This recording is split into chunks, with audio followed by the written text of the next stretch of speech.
Bismillahirrahmanirrahim. Assalamualaikum warahmatullahi wabarakatuh. Sini dari kelompok 9 yang penulis nama Muhammad Ardika Muntaha akan menjelaskan tentang konsep teoritis tentang investasi dan dasar hukumnya. Yang pertama itu teori investasi. Pengertian investasi sendiri adalah suatu komitmen atas sejumlah dana atau sumber dana lainnya yang dilakukan pada saat ini dengan tujuan memperoleh sejumlah keuntungan di masa yang akan datang.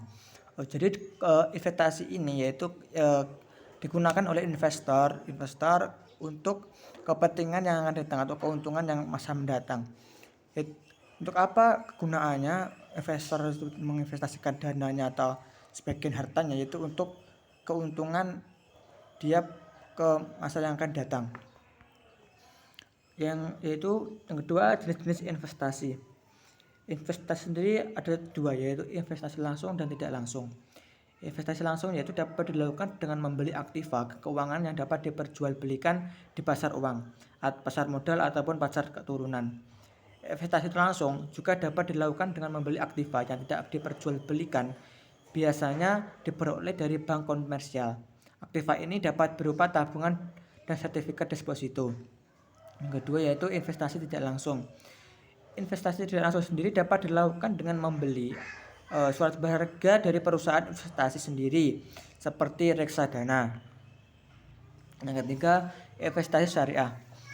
Kenapa disebut investasi syariah? Karena dalam sebuah investasi tersebut ini berbasis syariah yang menggunakan instrumen-instrumen Islam dalam pelaksanaannya dan sesuai dengan fikih-fikih Islam.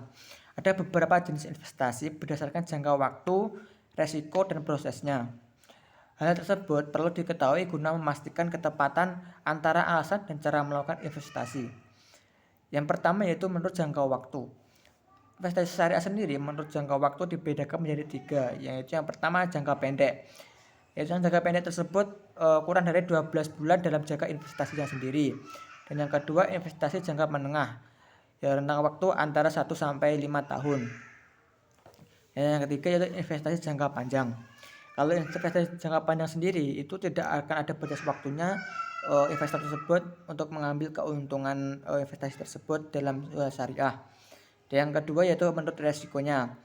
Ketidakpastian yang penyebabnya ketidakpastian menurut resiko, yang pertama kurangnya informasi atau pengetahuan pada pihak yang melakukan kontrak. Jadi di sini yang melakukan kontrak tersebut itu kurang pemahaman atau kurang sekali bagaimana cara menginvestasi dan informasi bagaimana cara pengambilan investasi tersebut, yaitu penyebab ketidakpastian. Yang kedua, karena tidak ada objek. Nah, karena ketidakpastian informasi dan pengetahuan tersebut, investor itu akan apakah objek yang akan digunakan itu tidak mengetahui. Yang selanjutnya yaitu menurut prosesnya.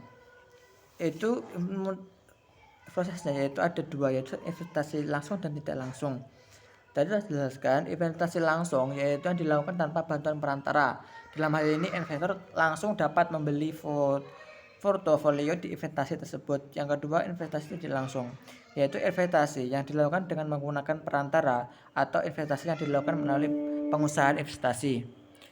Dasar hukumnya yang kedua yaitu terdapat dalam Undang-Undang Nomor 25 Tahun 2007 tentang penanaman modal, yaitu terdapat 8 tentang penanaman modal. Kegiatan investasi atau penanaman modal dapat didiskusikan dalam undang-undang ini diselenggarakan dengan beberapa asas. Yang pertama, kepastian hukum. Di sini harus pasti dalam hal hukum. Yang kedua, keterbukaan. Jadi antara yang melakukan kontrak harus ada keterbukaan dan kejelasan. Yang ketiga, akuntabilitas. Yang keempat, perlakuan adil yang tidak bisa dilihat karena perbedaan negara. Yang kelima, kemandirian. Yang keenam, kebersamaan. Yang ketujuh, berkelanjutan. Yang kedelapan, ada keseimbangan dengan kesatuan ekonomi di Indonesia. Tujuan sendiri melakukan investasi berdasarkan undang-undang itu yang pertama menciptakan jumlah lapangan kerja yang lebih banyak. Yang kedua, membantu ekonomi rakyat. Yang ketiga, peningkatan pertumbuhan ekonomi negara. Yang keempat, yaitu mengurangi jumlah orang miskin di Indonesia. Yang kelima, membuat perubahan. Sekian dari kelompok 9. Apabila ada salah kata maupun suara kurang jelas, mohon maaf yang sebesar-besarnya. Sekian, wallahu muwaffiq ila aqwamit thoriq. Wassalamualaikum warahmatullahi wabarakatuh.